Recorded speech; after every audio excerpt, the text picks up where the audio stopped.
الحمد لأهله والصلاة لأهلها أما بعد فأعوذ بالله من الشيطان الرجيم بسم الله الرحمن الرحيم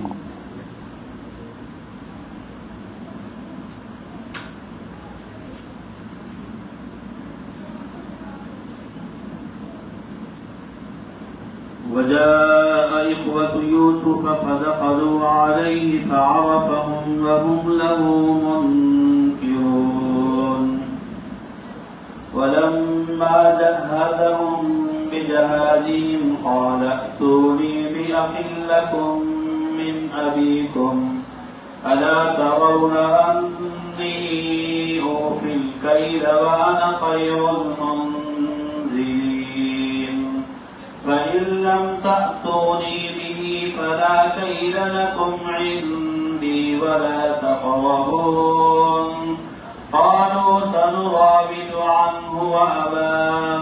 عنه أباه وإنا لفاعلون وقال لفتيانه اجعلوا بضاعتهم في رحالهم لعلهم يعرفونها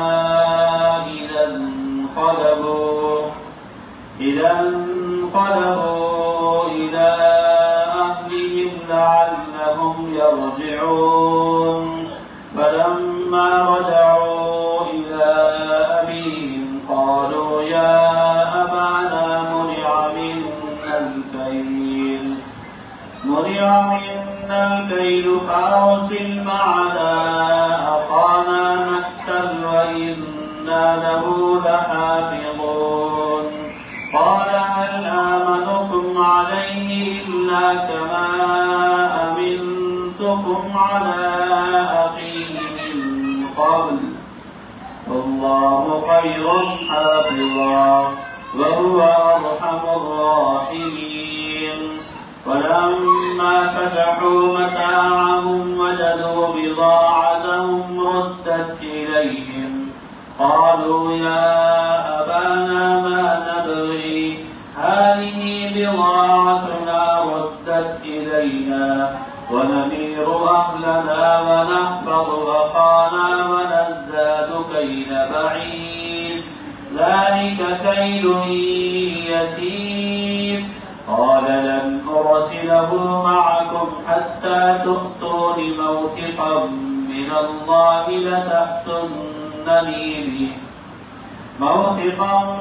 الله لتأتونني به إلا أن يحاط بكم فلما آتوه موثقهم قال الله على ما نقول وكيل فقال يا بني لا تدخلوا من باب واحد وادخلوا من أبواب متفرقة وما أغني عنكم من الله من شيء إن الحكم إلا لله عليه توكلت وعليه فليتوكل المتوكلون فلما دخلوا من حيث أمرهم أبوهم ما كان يغني عنهم من الله من شيء إلا حاجة في نفس يعقوب قضاها فإنه لذو علم لما علمناه ولكن أكثر الناس لا يعلمون صدق الله العظيم. آج ہمارے قرآن کریم سورہ یوسف پارہ نمبر 13 آیت نمبر 59 سے آیت نمبر 68 تک میں نے تلاوت کیا ہے. اللہ تعالی ہم سب کو صحیح کہنے کی، صحیح سننے کی اور اس کے بعد قرآن کریم سمجھ کر عمل کی توفیق عطا فرمائے. ترجمہ سماعت فرمائیں اور توجہ کے ساتھ. جو ترجمہ سمجھنے کی نیت سے آئی ہے وہ ادھر ادھر کی توجہ کو ہٹا کر توجہ کے ساتھ قرآن کریم کے سمجھنے کی طرف توجہ رکھے. اس لیے ترجمہ جسے سمجھ میں آ گیا تو انشاءاللہ مفہوم اور مطلب بھی سمجھنے میں آسانی رہے گی۔ آج کا ترجمہ شروع ہو رہا ہے۔ حضرت یوسف علیہ السلام کے بھائی حضرت یوسف علیہ السلام کے پاس غلہ لینے کے لیے آئے، اور جس وقت حضرت یوسف علیہ السلام کے پاس پہنچ گئے تو انہوں نے حضرت یوسف علیہ السلام کو پہچانا نہیں۔ حضرت یوسف علیہ السلام نے ان کو پہچان لیا تھا، اور جب غلہ لے کر وہ واپس جانے لگے اور ان کے سامان کی تیاری حضرت یوسف علیہ السلام نے کروا دی، تو حضرت یوسف علیہ السلام نے فرمایا تمہارا ایک باپ شریک بھائی بھی اور بھی ہے، اور اس کو بھی آئندہ میرے پاس لے آنا۔ تم نے دیکھا نہیں میں نے تم کو بھر بھر کر پورا تول کر دیا ہے غلہ، اور میں نے میں بہترین اکرام کرنے والوں میں سے ہوں، یعنی میں نے تمہاری بہت بہترین میزبانی کی ہے۔ لیکن یاد رکھنا اگر تم اس بھائی کو میرے پاس نہیں لائے تو پھر تمہیں کوئی غلہ نہیں ملے گا میرے پاس سے، اور میرے پاس بھٹکنے کی بھی تمہیں کوئی ضرورت نہیں ہے۔ ان سب نے یہ ساری بات حضرت یوسف علیہ السلام کی سنی، اور سننے کے بعد کہا ہم اس کے بارے میں اپنے والد صاحب کو آمادہ کرنے کی پوری کوشش کریں گے، اور ایسا ہم کر لیں گے، یعنی لے آئیں گے اس کو۔ حضرت یوسف علیہ السلام نے اپنی انتظامیہ میں سے ایک نوجوان کو کہا ان کی جو پونجی ہے وہ ان کے سامان کے اندر واپس ایسے کیسے رکھ دو جو انہوں نے غلے کی قیمت کے طور پر ادا کی ہے۔ جب یہ وہاں پہنچیں گے تو میرے اکرام کو اچھی طرح سمجھ جائیں گے۔ جب وہ سامان لے کر اپنے گھر اپنے والد کی طرف لوٹے تو وہ دوبارہ آنے پر آمادہ ہو جائیں گے۔ جب وہ اپنے گھر اپنے والد کی طرف لوٹ گئے تو اپنے والد صاحب کو کارگزاری سناتے ہوئے انہوں نے کہا اے ہمارے والد صاحب، ہمیں ایک شرط کے ساتھ اس نے دوبارہ غلہ دینے کا وعدہ کیا ہے کہ وہ جو تمہارا بھائی ہے باپ شریک اس کو بھی آئندہ میرے پاس لے کر آنا اور میں تمہیں غلہ دوں گا۔ تو آپ ایسا کریں ہمارے ساتھ بنیامین کو بھی بھیج دیں تاکہ ہمیں غلہ مل جائے، لیکن ہم اس کی پوری حفاظت کریں گے۔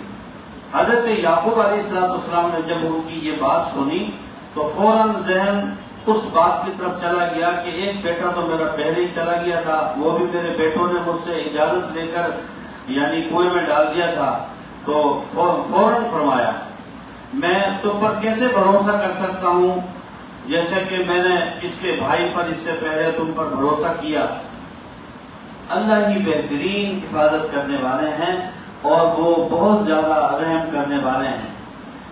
اب انہوں نے اپنے والد کے سامنے وہ غلہ کھولا۔ جب اپنا سامان اپنے والد کے سامنے کھولا تو کھولتے ہی فوراً کہا ہماری پونجی اس کے اندر رکھی ہوئی ہے، اور یہ دیکھو وہ جو سامان غلے کی جو قیمت تھی وہ بھی ہمیں واپس لوٹا دی گئی ہے، یعنی سامان میں رکھ کر ہمیں واپس دے دی گئی ہے۔ تو ان سب نے کہا کہ ہمارے والد صاحب اور ہمیں کیا چاہیے، یہ پونجی بھی ہماری انہوں نے یوسف علیہ السلام نے واپس لوٹا دی ہے، اور ہم چاہتے ہیں کہ ہمارے بھائی کو ہمارے ساتھ بھیج دیں، ہم اس کی حفاظت بھی کریں گے اور ایک اونٹ اضافی ہمیں غلے میں حضرت یوسف علیہ السلام کی جانب سے ملے گا، اور یہ ہمارے لیے آسانی پیدا کرے گا، یعنی یہ معاملہ ہمارے لیے آسان ہوگا۔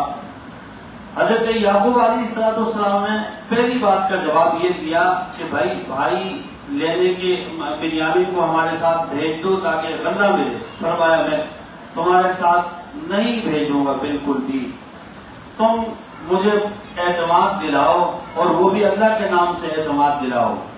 تو ہاں، اگر اللہ کے نام سے اعتماد دلاتے ہو، اچانک تم گھیر لیے جاؤ یا کوئی پریشانی اجتماعی تم پر کوئی تکلیف نہ آ جائے۔ انہوں نے حضرت یعقوب علیہ السلام کو اعتماد دلایا اور کہا کہ ہم پورا اعتماد دلاتے ہیں کہ بنیامین کو واپس لے آئیں گے۔ حضرت یعقوب علیہ السلام نے جب بیٹوں کو دیکھا اللہ کے نام سے انہوں نے مجھے اعتماد دلا دیا ہے، فرمایا یہ جو کچھ ہم کہہ رہے ہیں اس پر اللہ کو میں وکیل بناتا ہوں، ہم سب اس پر اللہ کو وکیل بنا رہے ہیں۔ اب حضرت یعقوب علیہ السلام نے اپنے بیٹوں کو وہاں سے نکل کر حضرت یوسف کے پاس داخل ہونے کا طریقہ سکھایا۔ فرمایا میرے بیٹو جب وہاں جاؤ تو الگ الگ دروازے سے داخل ہونا، ایک دروازے سے داخل نہیں ہونا۔ میں نہیں سمجھتا تمہارے بارے میں اللہ کی جانب سے اللہ کی مشیت کہ اللہ کی مشیت کے علاوہ کوئی چیز تمہیں بچا سکتی ہے۔ بے شک حکم اللہ ہی کا ہے اور اسی پر میں توکل کرتا ہوں اور اسی پر توکل کرنے والے توکل کرتے ہیں۔ جب حضرت یعقوب علیہ السلام کے بیٹوں کو حضرت یعقوب نے جو ہدایت دی تھی ویسے کی ویسے ہدایت کے مطابق وہ حضرت یوسف کے پاس داخل ہوئے، اور داخل ہونے کے بعد حضرت یعقوب علیہ السلام نے پھر ساتھ یہ بھی فرمایا میں یہ نہیں سمجھتا کہ اس تدبیر سے بھی تمہیں کوئی فائدہ ہوگا، مگر اللہ رب العزت چاہیں گے تو فائدہ ہو سکتا ہے، اور اللہ کی ذات جو ہے وہ جاننے والی ہے۔ جیسا کہ ہم نے حضرت یعقوب علیہ السلام کو سکھایا، لیکن اکثر لوگ نہیں جانتے۔ یہاں ترجمہ مفہومی ترجمہ پورا ہوا ہے۔ ہم نے گزشتہ درس یہاں چھوڑا تھا کہ حضرت یوسف علیہ السلام جیل میں ہیں، بادشاہ کو خواب آ جاتا ہے اور خواب کی تعبیر وہ اپنے درباریوں سے پوچھتے ہیں، لیکن کوئی بھی بتانے والا خواب کی تعبیر نہیں ہے۔ حضرت یوسف علیہ السلام کے ایک ساتھی جو جیل میں تھے، جو بچ گئے تھے اور بادشاہ کی خدمت پر دوبارہ ان کی ڈیوٹی لگ گئی تھی، تو ان کے ذہن میں یہ بات آئی بادشاہ سلامت ایک ساتھی ہے جو میرا قید کا ساتھی تھا جس کا نام یوسف ہے، وہ خواب کی تعبیر بتانے کا ماہر ہے، اجازت ہو تو میں وہ خواب کی تعبیر پوچھ کر آپ کے پاس آتا ہوں۔ انہوں نے کہا ٹھیک ہے۔ حضرت یوسف علیہ السلام کے پاس بادشاہ نے اس ساتھی کو بھیجا، خواب پوچھا، تعبیر بتائی، اور انہوں نے تعبیر میں یہ بتایا تھا کہ بادشاہ کو جا کر کہنا کہ 7 سال تمہارے پاس اچھے آئیں گے اور 7 سال تمہارے بڑے سخت آئیں گے۔ یہ جو پہلے والے 7 سال ہیں ان میں اپنا غلہ احتیاط کے ساتھ استعمال کرنا، اور بقیہ جو اس کے بعد 7 سال آئیں گے وہ بہت خطرناک قحط کے ہوں گے، لہذا قحط پڑ گیا۔ جیسی تعبیر بتائی تھی ویسے کا ویسا ہوا۔ حضرت یوسف علیہ السلام نے جیسی تعبیر بتائی تھی ویسے کا ویسا ہوا، 7 سال اچھے گزرے۔ 7 سال کے بعد جب قحط پڑا تو قحط کے بعد حضرت یعقوب علیہ السلام کے علاقے میں بھی قحط کے اثرات پہنچے، تو ان سب تک یہ بات مشہور ہو گئی کہ ایک یوسف نام کے وزیر خزانہ ہیں جو غلہ تقسیم کر رہے ہیں اور بڑی سخی طبیعت کے مالک ہیں اور پورا تول کر دیتے ہیں۔ حضرت یعقوب علیہ السلام تک جب یہ بات پہنچی تو انہوں نے اپنے بیٹوں کو کہا جاؤ مصر میں ایک وزیر ہے، یعنی اس وقت جو مملکت کا حصہ ہیں ان سے جا کر غلہ لے آؤ، اور وہ قیمت بھی مناسب لگاتے ہیں۔ حضرت یوسف علیہ السلام خواب کی تعبیر کے بتانے کے بعد جب خواب کی تعبیر بادشاہ کو پتہ چلی تو اس کے دل میں خواب کی تعبیر جگہ کر گئی کہ بڑا سمجھو آدمی ہے، عقل مند آدمی ہے، لہذا اپنے خادم کو کہا کہ میری ملاقات کروائی جائے۔ چنانچہ ملاقات جب ہوئی تو علماء فرماتے ہیں حضرت یوسف علیہ السلام نے عبرانی زبان کے اندر بات کی، اس وقت عبرانی زبان تھی۔ بعض مفسرین نے لکھا ہے کہ بادشاہ کے ساتھ حضرت یوسف علیہ السلام نے عربی زبان میں بات کی۔ ان دونوں زبانوں میں جب بات کی تو بادشاہ نے اس بات سے بھی اندازہ لگایا کہ یہ جو یوسف نامی ہیں بڑے سمجھدار ہیں، جیسے ہمارے زمانے کے اندر ایک آدمی عربی بھی بولے انگلش بھی بولے اور دونوں میں لیکچر تھے، تو سمجھنے والے اسی سے اندازہ لگا دیتے ہیں کہ بھئی بڑا سمجھدار پڑھا لکھا آدمی ہے۔ تو حضرت یوسف علیہ السلام نے بادشاہ کے سامنے پیش ہوتی، عربی میں بھی گفتگو فرمائی، اگرچہ عربی زبان میں قرآن کریم حضور صلی اللہ علیہ وسلم پر نازل ہوا ہے، لیکن مفسرین نے جو بات لکھی ہے وہ یہ بھی لکھی ہے عبرانی زبان اور عربی زبان۔ بادشاہ کے دل میں یہ بات بھی جگہ کر گئی کہ تعبیر بھی اچھی بتائی ہے، عربی بھی جانتے ہیں، عبرانی زبان بھی جانتے ہیں۔ تو حضرت یوسف علیہ السلام سے مشورہ کیا کہ کیا کیا جائے، پھر بندے کو کیسے استعمال کیا جائے۔ حضرت یوسف علیہ السلام نے فوراً فرمایا اجعلنی علی خزائن الارض، مجھے وزیر خزانہ بنا دو، انشاءاللہ میں حفیظ بھی ہوں علیم بھی ہوں۔ حفیظ کہتے ہیں حفاظت کرنے والے کو، علیم کہتے ہیں اس کو استعمال کیسے کرنا، علیم جاننے والا۔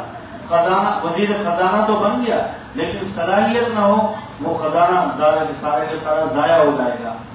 لہذا علماء فرماتے ہیں حضرت یوسف علیہ السلام کو اللہ تعالیٰ نے یہ صلاحیت بھی دی تھی کہ حفیظ بھی اور علیم بھی، یہ قدرتی صلاحیتیں اللہ تعالیٰ نے عنایت فرمائی تھی۔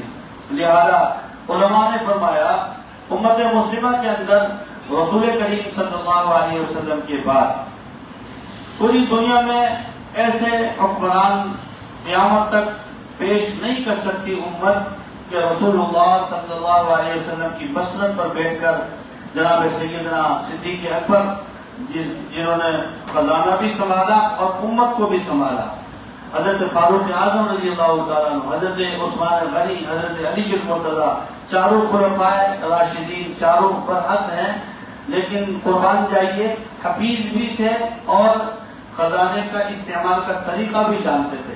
علماء فرماتے ہیں انگریز نے یہ بات لکھی ہے کہ دنیا میں ہم نے ایسا بادشاہ نہیں دیکھا جو دنیا سے جا رہا ہو اور جاتے ہوئے کہہ رہا ہو بیٹی بیٹا میری اولاد میں وصیت نصیحت کرتا ہوں کہ مجھے کفن میں نیا کپڑا نہ پہنایا جائے بلکہ مجھے پرانے کپڑوں میں دفنایا جائے۔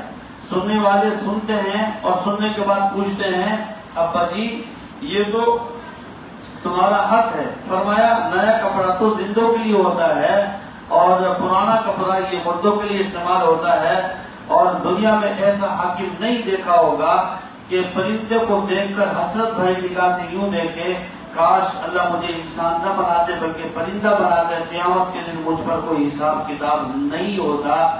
یہ دونوں باتیں میں نے سیدنا ابو بکر صدیق رضی اللہ تعالیٰ عنہ کی عرض کی ہیں۔ خود حاکم تھے لیکن سادہ لباس، سادہ غذا، لیکن امت تک ہر چیز کو خود پہنچانا۔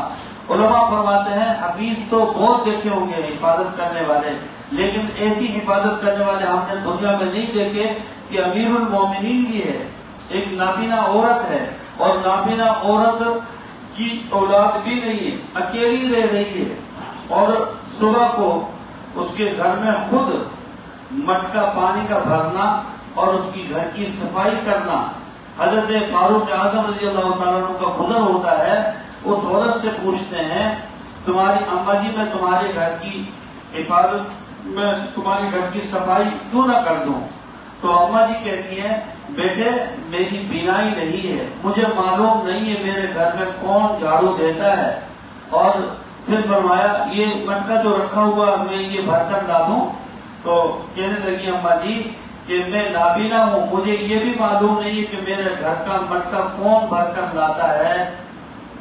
صبح کو حضرت فاروق اعظم رضی اللہ تعالیٰ عنہ دروازے پر کھڑے ہو جاتے ہیں، رات کو عشاء کی نماز فجر کی نماز سے پہلے تہجد کے وقت دیکھا دور سے نقاب پوش آدمی ہے، سر پر مٹکا رکھا ہوا ہے اور خاموشی کے ساتھ اس نابینا خاتون کے گھر کی طرف چلتے ہوئے نظر آ رہے ہیں۔ جب قریب پہنچے تو حضرت فاروق اعظم رضی اللہ تعالیٰ نے پوچھا تم کون ہو؟ لیکن سامنے خاموشی ہے۔ جب 2 یا 3 مرتبہ سوال کیا اور اپنا نقاب نیچے کیا تو سیدنا فاروق اعظم رضی اللہ تعالیٰ کی نظر پڑتی ہے تو یہ امیر المومنین سیدنا ابو بکر صدیق رضی اللہ تعالیٰ کھڑے ہوئے، تو فرمایا میرے قدم کے نیچے سے زمین نکل گئی، امیر المومنین ہے، پوری دنیا سوئی ہوئی ہے، سر پر پانی کا مٹکا ہے اور خاموشی کے ساتھ لے جا رہے ہیں۔ فرمایا صدیق یہ خدمت میرے ذمہ لگاتے، آپ تو امیر المومنین ہیں۔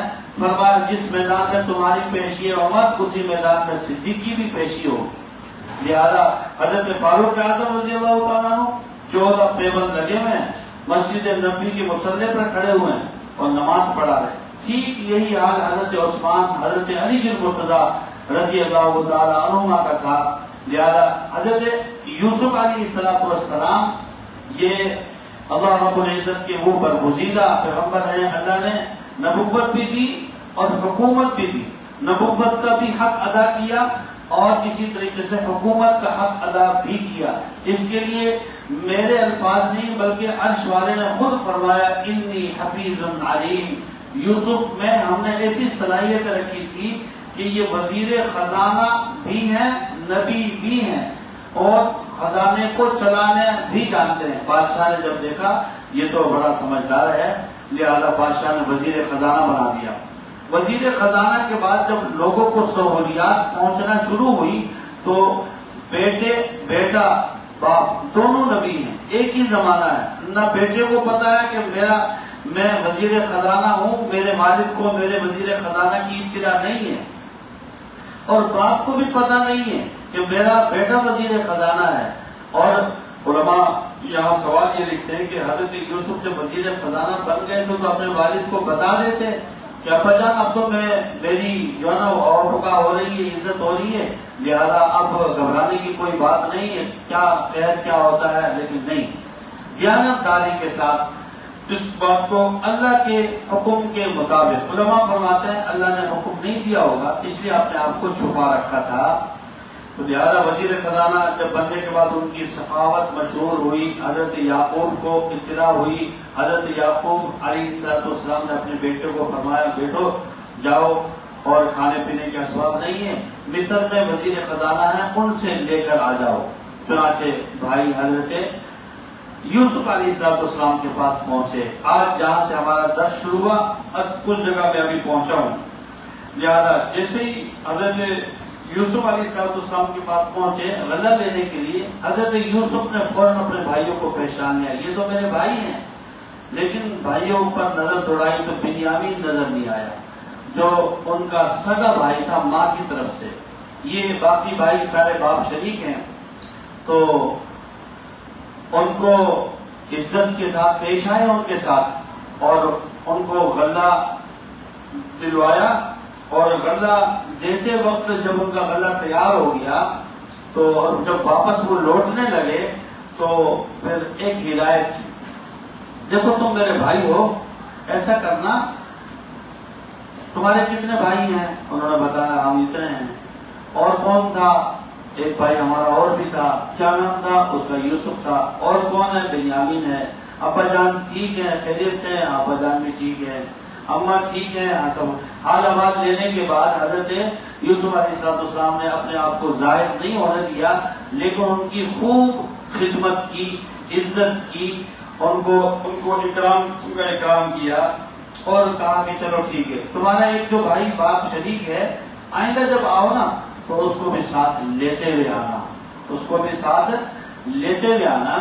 حضرت یعقوب علیہ السلام کے بھائیوں نے کہا کہ ٹھیک ہے ہم کوشش کریں گے اس کو لانے کی۔ فرمایا نہیں کوشش نہیں، اگر آئندہ اس کو لاؤ گے تو غلہ ملے گا، اگر نہیں لاؤ گے تو تمہیں غلہ نہیں ملے گا، یہ شرط ہے، وگرنہ تم میرے قریب بھی نہ آنا۔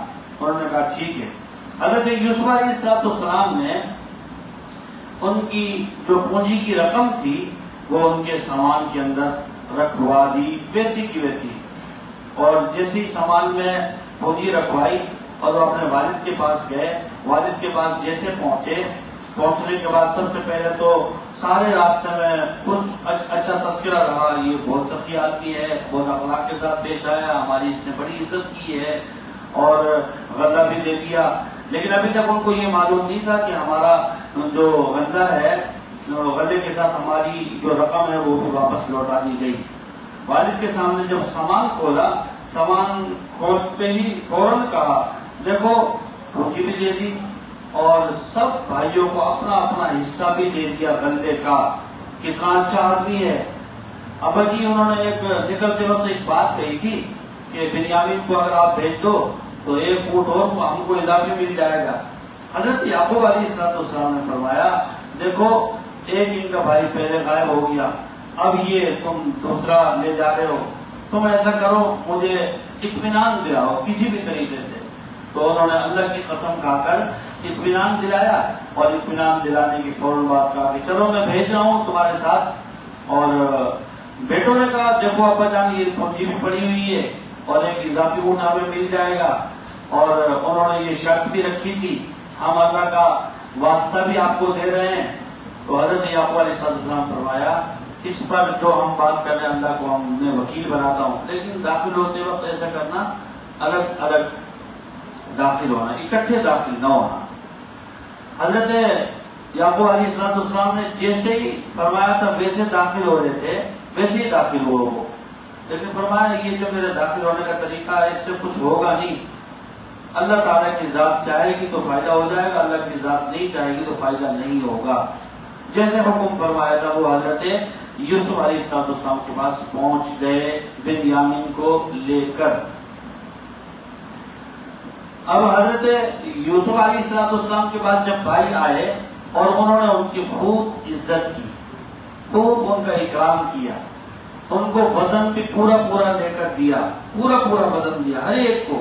پھر واپسی میں ایک شرط لگائی آئندہ آؤ میرے بھائی کو لے آنا، اور آئندہ جی اگر بھائی کو نہیں لائے تو تمہیں کسی قسم کا بھی کوئی بدلہ نہیں ملے گا۔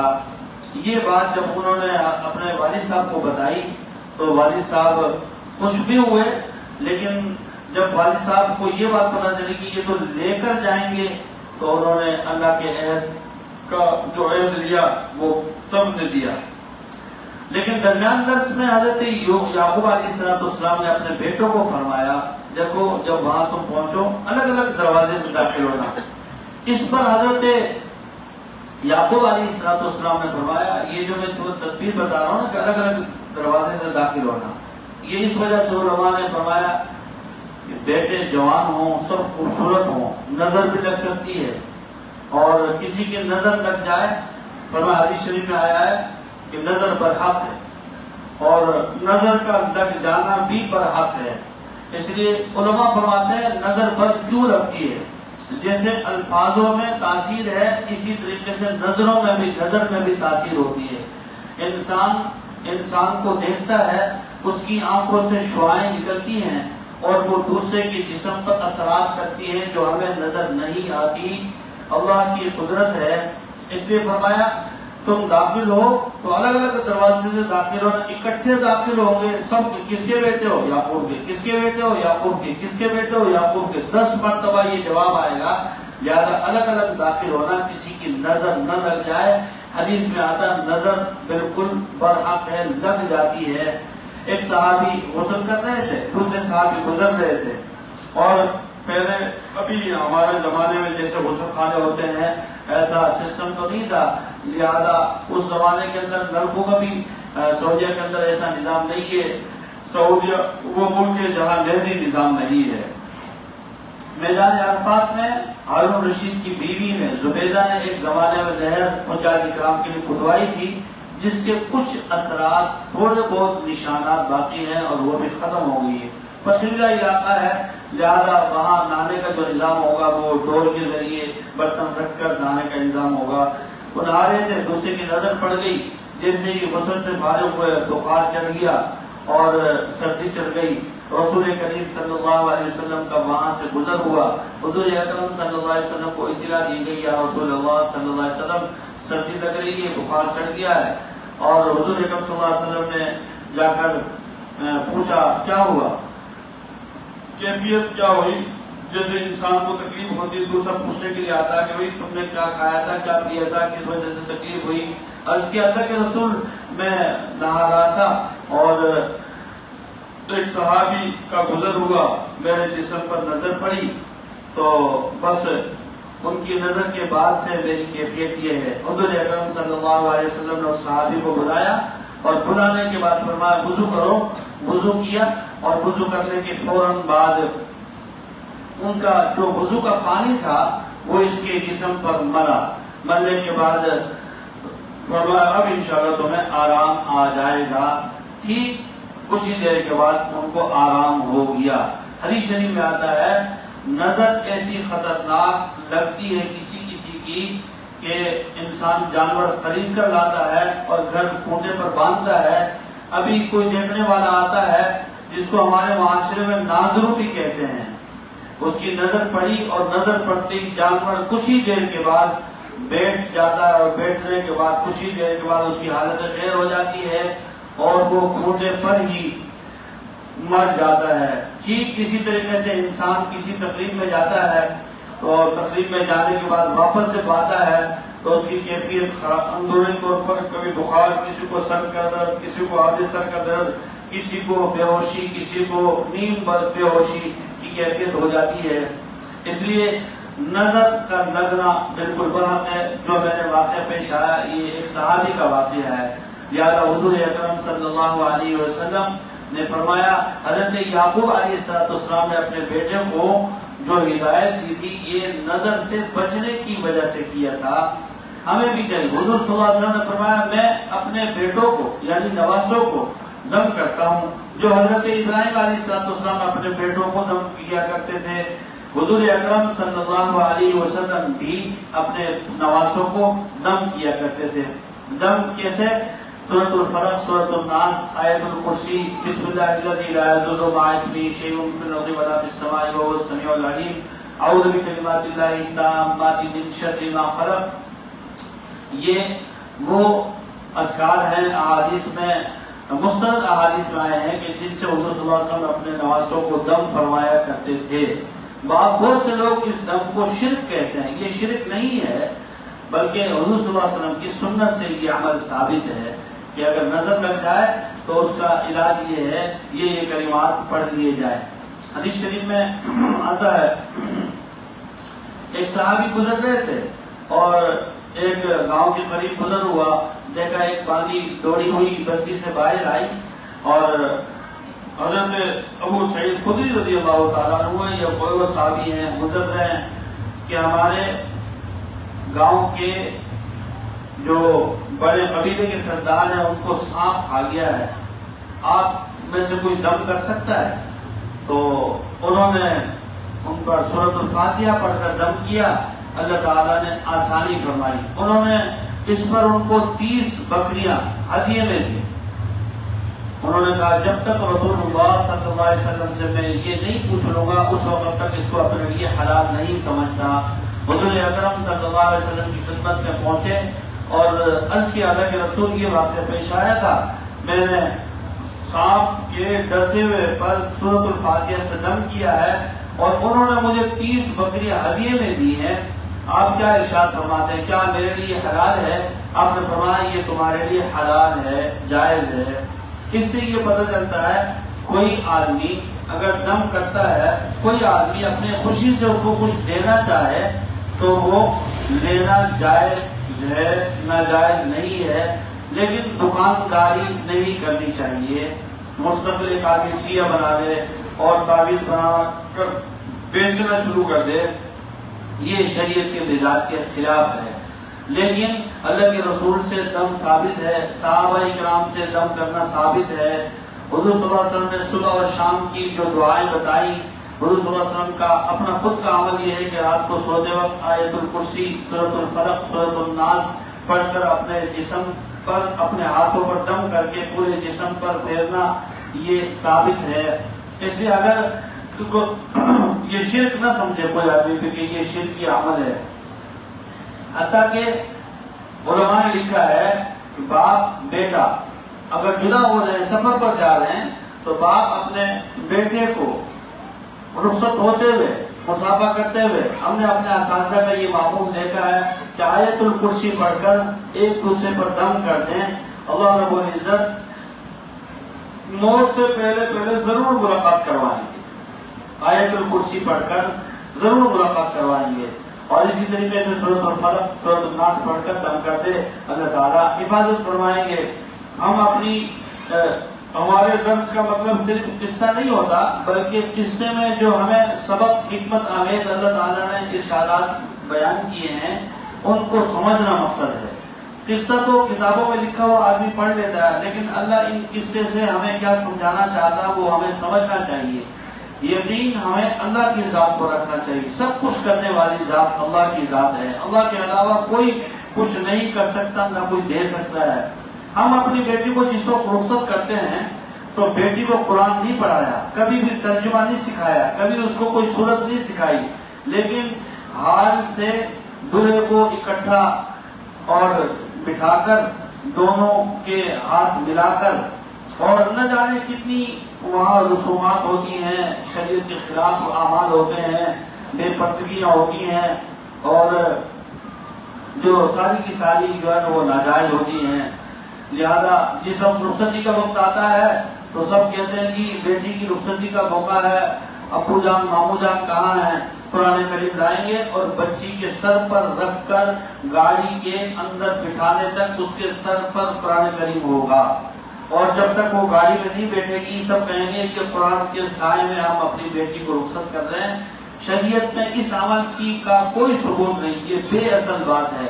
بیٹی کو اگر قرآن سکھایا ہوتا، بیٹی کو حیا کا درس دیا ہوتا، بیٹی کو سسرال میں رہنے کا طریقہ سکھایا ہوتا، بیٹی کو ماں باپ استاد کی قدر سکھائی ہوگی تو آج قرآن کریم اس کے سر پر رکھنے کی ضرورت نہ پیش آتی۔ قرآن تو اس کے جسم پر نظر آئے گا، قرآن تو اس کی زبان بولے گی، قرآن اس کا پردہ بولے گا، اس کے اعمال خود شریعت مصطفی بتائیں گی۔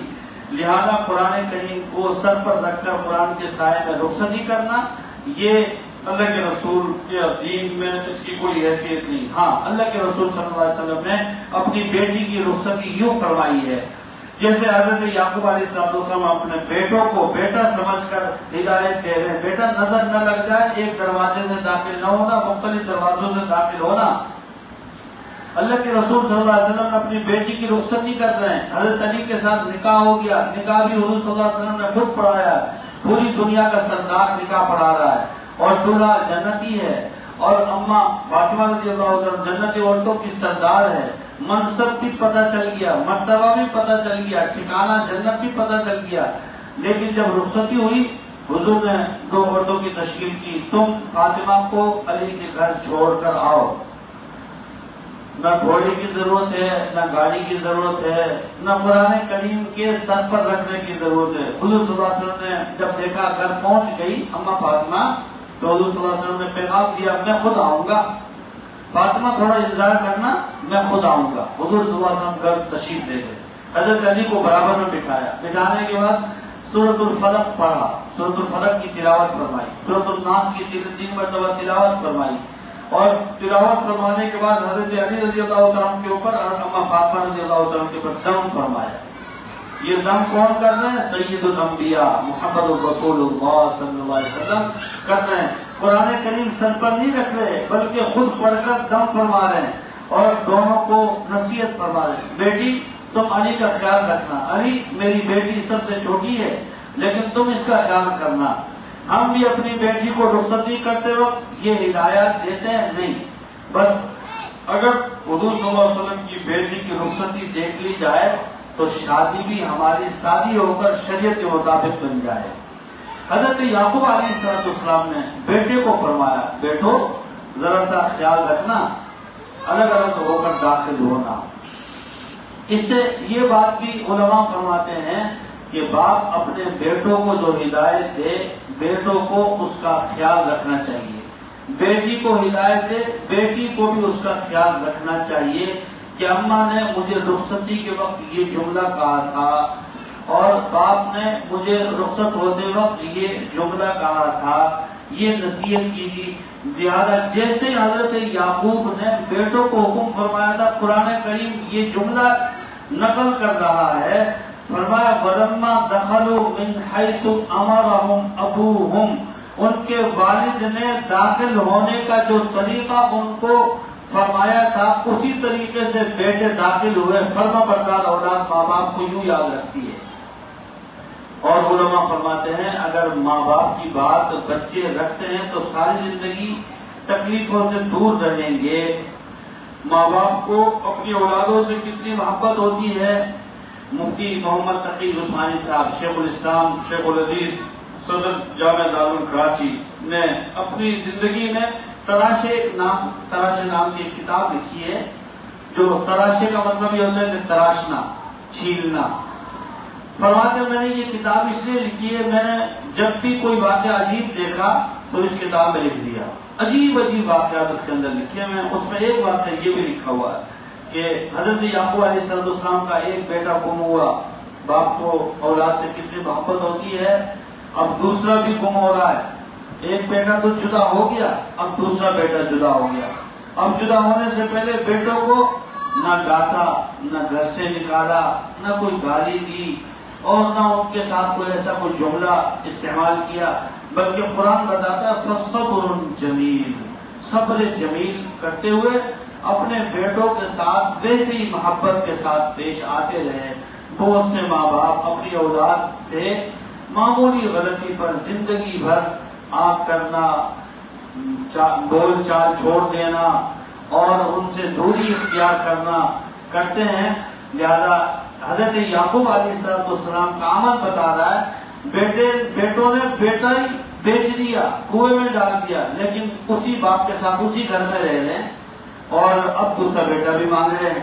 لیکن دوسرا بیٹا جب مانگا تب بھی کوئی ناراض نہیں ہوئے اور نہ گھر سے بیٹوں کو نکالا، اور دوسرا بیٹا بھی بیٹوں کے کہنے پر ان کے حوالے کر دیا۔ لیکن فرمایا خیال رکھنا، اب بھی باپ کو فکر ہے میرے بیٹوں پر کسی کی نظر نہ لگ جائے، اور باپ نے جیسے کہا ویسے داخل ہوئے۔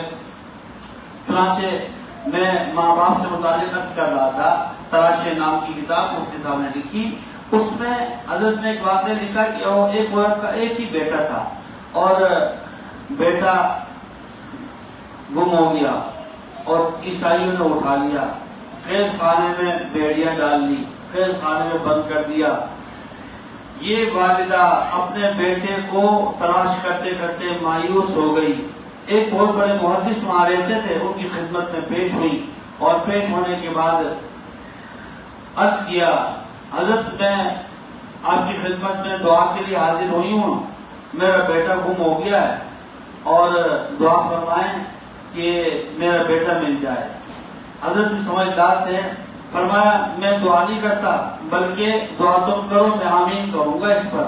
ماں باپ کی دعا بیٹوں کے لیے بہت زیادہ قبولیت کا سبب ہے، لہذا اماں کو فرمایا آپ ہاتھ اٹھاؤ، دعا کی کلمات کہو، میں آمین کہوں گا۔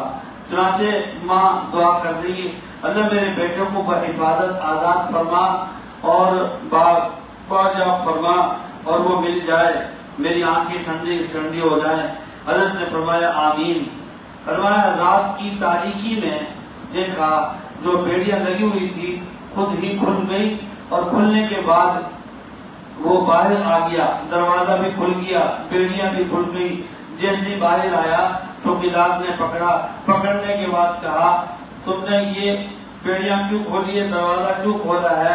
اس نے کہا نہ میرے پاس آلات ہیں، نہ ہتھوڑی ہے، نہ میں توڑ سکتا ہوں اور نہ میرے پاس ایسی کوئی چیز ہے، لہذا دوبارہ بند کیا گیا، دوبارہ کھل گئی، تیسری مرتبہ بند کیا، تیسری مرتبہ پھر بیڑیاں خود کھل گئی، باہر آ گیا۔ ایک عیسائی پادری کے پاس لے گئے اور لے جانے کے بعد اس کا حساب لگوایا۔ عیسائی پادری نے کہا اس سے پوچھو تمہاری والدہ زندہ ہے؟ اس نے کہا جی ہاں میری والدہ زندہ ہے۔ فرمایا تم اس کو کتنی بیڑیوں میں بند کرو گے وہ خود کھلتی چلی جائیں گی، اس کی ماں اس کے لیے دعا کر رہی ہے۔ ادھر دعا ہو رہی ہے، ادھر بیٹا جیل سے خود اللہ تعالیٰ آزاد فرما رہے ہیں۔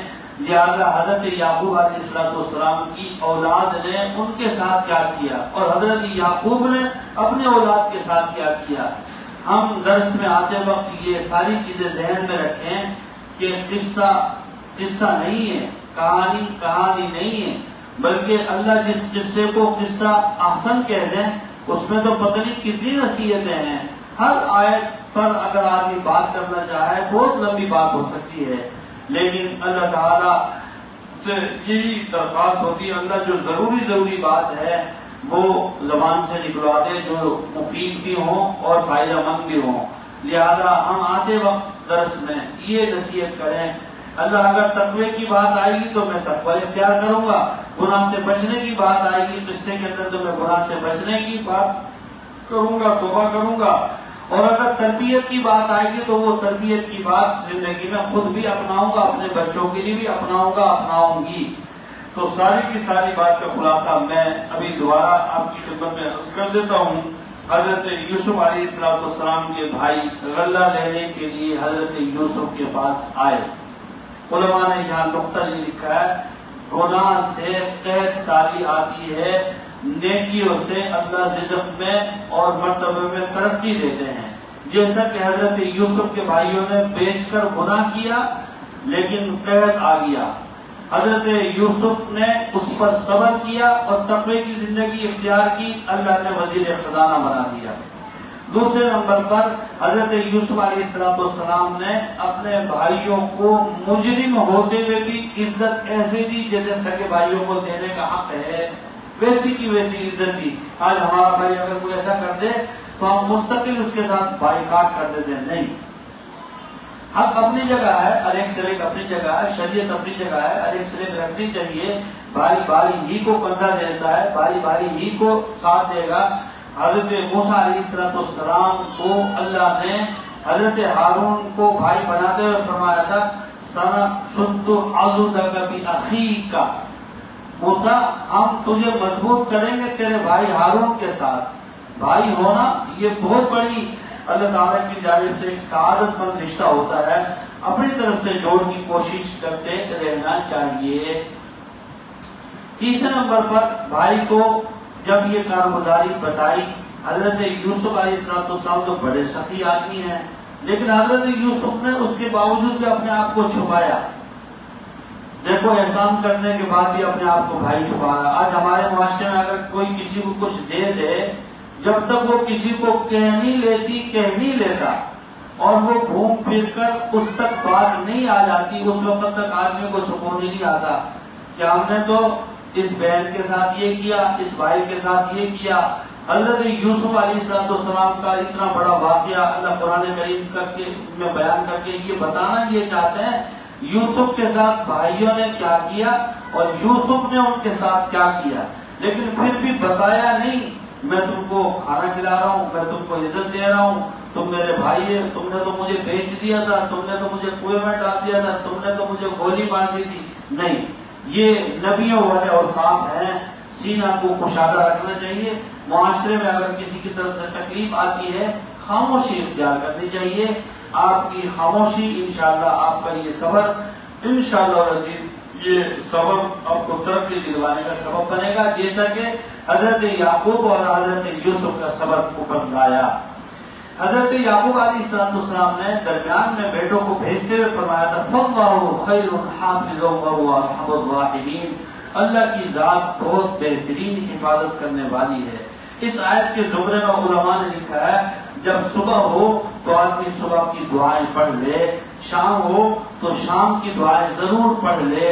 ان دعاؤں سے کیا ہوگا؟ حضرت ابو درداء رضی اللہ تعالیٰ عنہ صحابی رسول ہیں، نماز پڑھ رہے ہیں، پوری بستی کو آگ لگ گئی ہے، نماز کا سلام پھرا، مطلع کرنے والے نے اطلاع دی آپ پوری بستی میں آگ لگ گئی ہے، تمہارا گھر بھی جل گیا ہے۔ بڑے اطمینان کے ساتھ دوسری رکعت کی نیت باندھی اور اطمینان سے نماز کو مکمل کیا۔ اطلاع دینے والے نے اطلاع دی تمہارا گھر جل گیا ہے، پوری بستی کو آگ لگ گئی ہے۔ بات سنی، تیسری مرتبہ نماز کی نیت باندھی اور نماز کی نیت باندھنے کے بعد سلام پھیرا، سلام پھیرنے کے بعد اطلاع دینے والے نے پھر یہی اطلاع دی پوری بستی کو آگ لگ گئی ہے اور تمہارا گھر بھی جل گیا ہے۔ کہنے لگے تم نے کیا کہا؟ الفاظ دہرائے، فرمایا نہیں پوری بستی کو آگ لگ سکتی ہے، میرے گھر کا ایک دن کا بھی نہیں جل سکتا، اس لیے کہ میرے ان کانوں نے حضور اکرم صلی اللہ علیہ وسلم کی زبان اطہر سے یہ الفاظ سنے ہیں۔ فرمایا ابو درداء جب تم صبح کرو تو یہ دعا پڑھ لیا کرو، اللہ تعالیٰ تمام حادثات سے تمہاری حفاظت فرمائیں گے۔ اللہم انت ربی لا الہ الا انت توکلت، یہ پوری کی پوری دعا ہے جو ہر نماز کے پیچھے لکھی ہوئی ہے۔ مولانا عاشق الہی بلند شہری کی جو نماز آسان اس کے پیچھے یہ حادثات کی دعا، حادثات سے بچنے کی دعا یہ لکھی ہوئی ہے۔ فرمایا یہ میں نے دعا 3 مرتبہ پڑھ لی ہے، پوری بستی جل سکتی ہے، حضور کے الفاظ غلط نہیں ہو سکتے۔ لہٰذا جب بستی میں پہنچے، گھر والے بھی محفوظ ہیں، گھر کی ساری چیزیں محفوظ ہیں۔ اس آیت سے یہ بات پتہ چلی ہمیں صبح شام دعاؤں کا اہتمام رکھنا چاہیے۔ اسی طریقے سے ہم جب باتھ روم کے اندر جائیں تو باتھ روم میں داخل ہونے سے پہلے دعا پڑھ لیں، باتھ روم سے فارغ ہو دعا پڑھ لیں، اللہم انی اعوذ بک من الخبث والخبائث۔ یہ خبث والخبائث کے اندر جنی اور جنات سارے کے سارے اس کے اندر آ گئے۔ اللہ جنات، جن ہم تو نہیں دیکھ سکتے، جو پوشیدہ جن کا معنی ہی پوشیدہ ہے، اللہ میں اس سے حفاظت چاہتی ہوں، پناہ چاہتی ہوں، پناہ چاہتا ہوں۔ اللہ تعالیٰ فرمایا جتنی دیر قضاء حاجت ہوگی اللہ تعالیٰ حفاظت فرمائیں گے۔ جب آدمی گھر سے نکلے تو آیت الکرسی اور بسم اللہ توکلت علی اللہ لا حول ولا قوت الا باللہ، یہ دعا کے زمرے میں علماء نے لکھا فاللہ خیر حافظا وهو ارحم الراحمین۔ میرے بیٹو یوسف بھی چلا گیا، اب بنیامین کو بھی لے جا رہے ہو، فوراً ذہن اللہ کی طرف لے گئے، اللہ ہی بہترین حفاظت کرنے والے ہیں۔ اور آخر میں حضرت یعقوب علیہ السلام نے فرمایا علیہ توکلت، علیہ توکلت، یہ جو کچھ میں تمہیں کہہ رہا ہوں اللہ کی ذات پر توکل کر کے کہہ رہا ہوں، اللہ کی ذات کو اپنا رب سب سمجھ کر توکل کر رہا ہوں اور اسی پر توکل کرنا چاہیے۔ یہ جو میں نے تم کو تدبیر بتائی نا بیٹے، الگ الگ سے داخل ہو، اس سے ہوگا کچھ نہیں، اللہ کی مشیت میں کوئی فرق نہیں پڑتا۔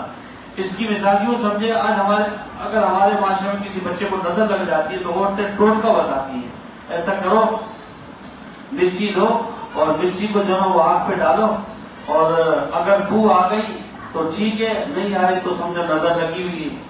شریعت میں تو اس کی کوئی حیثیت نہیں، یہ تو ٹوٹکا ہے۔ تو اسی طریقے سے حضرت یعقوب علیہ السلام نے فرمایا کہ یہ جو میں تمہیں تدبیر بتا رہا ہوں اس میں ہے کچھ نہیں، اس میں ہوگا کچھ نہیں۔ اس سے پتہ چلا نبی کو بھی یہ طریقہ معلوم ہے۔ ہمارے معاشرے کے اندر اگر کوئی آدمی گھر بناتا ہے، نیا گھر بناتا ہے، تو سب سے پہلے اس پر جو ہے کالی دیگچی یا سینگ لگا دیتا ہے کہ جی کیوں لگایا بھائی یہ جو ہے میری خوبصورت عمارت ہے، اس پر نظر نہ لگ جائے۔ بھائی اس دیگچی کا اس سے کیا تعلق ہے؟ بچہ پیدا ہوا، بچہ پیدا ہونے کے بعد اس کو نہلایا دھولایا، اس کے پیشانی پر ایک ٹکا لگا دیا۔ کس نے لگایا یہ ٹکا؟ بھائی یہ ٹکا اس لیے لگایا تاکہ اس کو نظر نہ لگ جائے، یہ سیاہ گپا اس کو نظر سے بچا دے گا۔ شریعت میں اس کی کوئی حیثیت نہیں ہے، سینگ لٹکانے سے کوئی حفاظت نہیں ہوتی۔ جس کے سینگ ہے وہ خود مر گیا، اس کے سینگ یہاں لگے ہوئے، دیگچی حفاظت کا ذریعہ نہیں ہے۔ حضرت یعقوب اپنے بیٹوں کو فرما رہے ہیں ماں اغنی، جملہ استعمال کیا انہوں نے، ماں کان یغنی عنہم من اللہ من شیء، اللہ کی مشیت سے بچانے والی یہ چیزیں نہیں ہیں، ذرہ برابر بھی نہیں بچے۔ من شیء کا جملہ بھی بتا رہا ہے اس سے کچھ بھی نہیں ہوگا۔ ہمارے معاشرے کے اندر ایسے ہوتا ہے کہ جی، اور کئی مسلمان سمجھدار کسی مزار پر چلے گئے، وہاں سے دھاگا بندھوا لیا، اور اب تو مسلمان اتنے یقین کے کمزور ہو گئے ہیں، مندروں میں جا رہے ہیں، اگر انہوں نے پیلا پہنا ہوا کڑا تو وہ کڑا پہن کر آ جاتے ہیں۔ بھائی یہ کیسے؟ یہ فلاں میلے کے اندر گیا تھا، فلاں مزار میں گیا تھا، یا فلاں اس پر گیا تھا، مجھے اس نے پہنا دیا ہے۔ پتھر میں کوئی حیثیت نہیں، کڑے میں کوئی حیثیت نہیں، دیگچی سے کوئی حفاظت نہیں ہوتی، سینگ سے کوئی حفاظت نہیں ہوتی۔ اسی طریقے سے ہمارے معاشرے کے اندر رسم ہے، دلہا نکاح کرنے کے بعد دلہن کے بغیر گھر میں داخل نہیں ہو سکتا، اس شریعت میں اس کی کوئی حیثیت نہیں ہے۔ اسی طریقے سے قرآن کریم کے سائے میں بچی کو رخصتی کرنے سے کچھ نہیں ہوتا۔ قرآن کریم کی برکت اپنی جگہ ہے، یہ جہاں ہوگا بند ہے تب بھی برکت ہے، کھلا تب بھی برکت ہے، لیکن بچیوں کو دینی تربیت، دینی حیا، دینی حنیت، دینی غیرت اگر سکھائیں گے تو انشاءاللہ ہماری بچی جہاں جائے گی قرآن اس کے ساتھ جائے گا۔ اگر قرآن کریم کی حیثیت ہوتی تو ہم میت کے ساتھ قرآن کریم کیوں نہیں دفناتے؟ اس کی کوئی حیثیت نہیں ہے۔ لہذا آج کی ساری بات کا خلاصہ یہ کہ اللہ تعالی ہم سب لوگوں کو انبیاء اکرام کی سیرتوں کو اپنانے کی توفیق عطا فرمائے اور یقین کو مضبوط ترین فرمائے۔ دنیا کی ہر چیز سے اثر نہ لینے والا بنائے اور اللہ کی ذات پر پکا یقین کرنے والا بنائے۔ اگر اولاد کی طرف سے تکلیف آ جائے تو اس وقت اللہ ہمیں سنبھال کر ان کی صحیح تربیت کی توفیق عطا فرمائے۔ جو کچھ کہا سنا اللہ تعالیٰ اس پر عمل کی توفیق عطا فرمائے۔ اللهم صل على سيدنا ومولانا محمد وعلى آله وبارك وسلم تسليما يا حي يا قيوم برحمتك نستغيث لا إله إلا أنت سبحانك إنا كنا من الظالمين يا أرحم الراحمين يا ذا الجلال والإكرام۔ ہم نے جو کچھ پڑھا سنا، پڑھنے میں سننے میں بے ادبی ہو، اللہ تو اس کو بے ادبی کو معاف فرما، اللہ کہنے کو قبول فرما، سننے کو قبول فرما، پھر عمل کی توفیق عطا فرما، پھر اس کو آگے پھیلانے کی توفیق عطا فرما۔ دنیا کی تمام شرور سے ہماری حفاظت فرما، تمام فتنوں سے ہماری حفاظت فرما۔ اللہ اس زمانے میں نبی کریم صلی اللہ علیہ وسلم نے امت کے لیے جتنی خیریں مانگی ان خیروں میں ہمیں حصہ لینے کی توفیق عطا فرما۔ جن شرور سے اللہ کے رسول نے حفاظت مانگی ہے اللہ پوری امت کی ان شرور سے فتنوں سے تو محفوظ فرما۔ اللہ ہمارے ایمان کو مضبوط فرما، یقین کو مضبوط فرما، دنیا کی کسی چیز سے اثر نہ دینے والا بنا، حقیقی رب اور حقیقی سب ذات اللہ کو ماننے یا اللہ اپنی ذات کو ماننے والا بنا۔ اللہ اس مجلس میں جتنی خواتین آئی ہم سب کو صحیح نیت کے ساتھ آنے کی، سننے کی، کہنے کی توفیق عطا فرما۔ اللہ جن لوگوں نے یہ باغ سجایا ہے قیامت تک اس کے فیض کو عام اور تام فرما۔ جتنی خواتین آتی ہیں بہت سی خواتین کا پیغام آتا ہے، ان کی دعائیں اللہ سب خواتین کی، بہنوں کی، ماؤں کی نیک تمناؤں کو اللہ تو پورا فرما۔ حرمین شریفین کی بار بار مقبول حاضری کی توفیق عطا فرما۔ اللہ ہماری بچیوں کو با حیا با پردہ زندگی گزارنے کی توفیق عطا فرما۔ اللہ ہماری بچوں کے نیک رشتوں کا انتظام فرما، جوڑ کے رشتوں کا انتظام فرما، جن کے رشتے ہو چکے اللہ ان میں برکت عطا فرما، ان کو خوشیاں نصیب فرما، ان کو برکتیں نصیب فرما، ان کو راحت نصیب فرما، ان کو مسرتیں نصیب فرما، ان کے رزق میں، عمل میں، علم میں برکت عطا فرما، ان کو نیک اولاد صالحہ نرینہ عطا فرما، ان کی عمر میں، علم میں، عمل میں، رزق میں، تعلیم میں، فنون میں اللہ برکت عطا فرما۔ اللہ ان کی اولادوں کو نیک اور صالح بنا، اللہ ان کی اولادوں کو نیک اور صالح بنا۔ جن بچوں کا رشتوں کا انتظام نہیں ہوا اللہ رشتوں کے متلاشی اللہ جوڑ کے رشتوں کا انتظام فرما۔ اللہ جن خاندانوں میں ہمارے بچیاں جا رہی ہیں ان خاندانوں میں انہیں بسنے کی، رسنے کی توفیق عطا فرما۔ اللہ جن خاندانوں میں ہماری بچیاں جائیں گی یہ جا چلی گئی ہیں ان خاندانوں میں ان میں بسنے کی، رسنے کی توفیق عطا فرما۔ ان کو اس خاندان کی بڑوں کی قدر کی توفیق عطا فرما، چھوٹوں پر شفقت کرنے کی توفیق عطا فرما۔ اللہ ہماری بچیوں کو مثالی زندگی گزارنے کی توفیق عطا فرما، ہمیں اپنے بچوں کی صحیح تربیت کرنے کی توفیق عطا فرما۔ اللہ جس گھر میں ہماری بچی جائے ان گھر کے اندر راحت، مسرت، برکت نازل فرما، ان کو اطمینان سکون کا ذریعہ بنا، ان کے گھروں میں دین لانے کا ذریعہ بنا، ان کی اولادوں کو نیک بنانے کا ذریعہ بنا، ان کے گھروں میں دین پھیلانے کا ذریعہ بنا۔ اللہ ہمارے بچوں کے رشتوں کا انتظام فرما، اللہ ہمارے بیٹوں کا نیک اور جوڑ کے رشتوں کا انتظام فرما۔ اللہ ہمارے بیٹوں کے لیے جہاں رشتے ہوں ان کو ہمارے لیے نیک سکون کا ذریعہ بنا، ہمارے گھروں میں سکون کا ذریعہ بنا، ہمارے گھروں میں مسرت کا ذریعہ بنا، برکتوں کا ذریعہ بنا۔ اللہ جو اولادیں ہوں ان کو وہ بھی ہمارے لیے سکون کا ذریعہ بنے۔ دنیا میں رہتے ہوئے اللہ ہماری اولادوں کو، ہماری بچیوں کو، ہمارے بچوں کو ہمارے لیے نیک نامی کا ذریعہ بنا۔ دنیا سے چلے جانے کے بعد صدقہ جاریہ بنا۔ قیامت کے دن ہم سب اولادوں سمیت اپنے عرش کا خاص سایہ ہم سب کو نصیب فرما۔ اپنے محبوب محمد مصطفیٰ صلی اللہ علیہ وسلم کی شفاعت نصیب فرما، ان کے دست مبارک سے حوض کوثر پینا نصیب فرما۔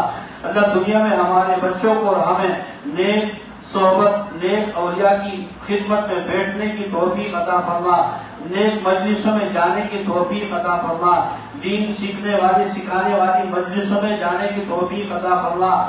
برائی سے، بری مجلس سے، برے لوگوں سے اللہ ہماری بچیوں کی، ہمارے بچوں کی، بیٹوں کی اللہ تو حفاظت فرما۔ اللہ نشہ منشیات عام ہے، اللہ ہماری اولادوں کی، نسلوں کی اس نشے سے، نشے کی بیماریوں سے ہم سب کی حفاظت فرما. گھر گھر کے اندر اللہ نشہ عام ہو گیا، گلی گلی کے اندر نشہ عام ہو گیا ہے. ماں باپ اپنے بچوں کی نشوں سے اللہ پریشان ہے. اللہ تو ایسے نشے کی بیماری سے، ایسے نشے کی عادت سے ہماری بچوں کی بچیوں کی اللہ تو حفاظت فرما. اللہ تو حفاظت فرما. دنیا کے تمام شرور سے ہم سب کی، ہماری اولادوں کی، بچوں کی، ہمارے معاشرے کی، محلے میں رہنے والوں کی، متعلقین کی، دوستوں کی، نمازیوں کی، مقتدیوں کی اللہ تو حفاظت فرما. اللہ جوانی زندگی دی ہے، اپنے دین کو پھیلانے کا ذریعہ بنا، اپنی رضا حاصل کرنے کا ذریعہ بنا. اللہ اپنی رضا حاصل کرنے کا ذریعہ بنا. اللہ ہماری زبان سے، قول سے، توڑ والے اعمال سے، توڑ والی بول سے ہماری حفاظت فرما. جن جن بہنوں نے، جن جن بھائیوں نے ہم سے نیک تمناؤں کی دعاؤں کی ہوئی ہے، اللہ ان کی نیک تمنائیں پوری فرما، ان کی نیک حاجات کو تو پورا فرما. اللہ ہم سب کے گھر والوں کی عمروں میں برکت عطا فرما. ہم میں سے جن کے مائیں والدین زندہ ہیں، اللہ ان کی عمروں میں برکت عطا فرما. ان کے سائے کو تا دیر ان کی اولادوں پر سلامت اور عافیت کے ساتھ قائم دائم فرما.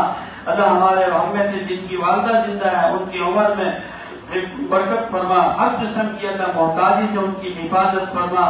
ہر قسم کی ظاہری باطنی محتاجی سے ان کی حفاظت فرما. اللہ جن کی اولاد دنیا سے چلی گئی ہے، ان کو ان کے لیے ذخیرہ بنا. جن کی اولادیں دنیا سے چلی گئی ہے، قبروں میں چلی گئی، ان کے لیے ذریعہ ذخیرہ بنا. ہم میں سے ہمارے جو محسنین اساتذہ بہنیں دنیا سے چلی گئی ہیں، بھائی دنیا سے چلے گئے، اللہ ان کی قبروں کو منور فرما. اللہ ان کی کامل بخشش فرما. اللہ ان کی کامل بخشش فرما. ان کو اپنے عرش کا خاص سایہ نصیب فرما. ان کی آخرت کی ساری منزلیں آسان فرما. اللہ وہ ہم سے دعاؤں کی تمنا کر رہے ہیں. ہم سب اپنے میتوں کی مغفرت کے اندر دعا کی درخواست کرتے ہیں. اللہ ہمارے سب بہن بھائیوں کی کامل بخشش فرما. اللہ ان پر خاص کرم کا معاملہ فرما. اللہ پرفتن دور ہے، ہر قسم کی ظاہری باطنی اللہ تکبر، حسد، کینہ، بغض، غیبت، یہ بڑے بڑے گناہ ہیں.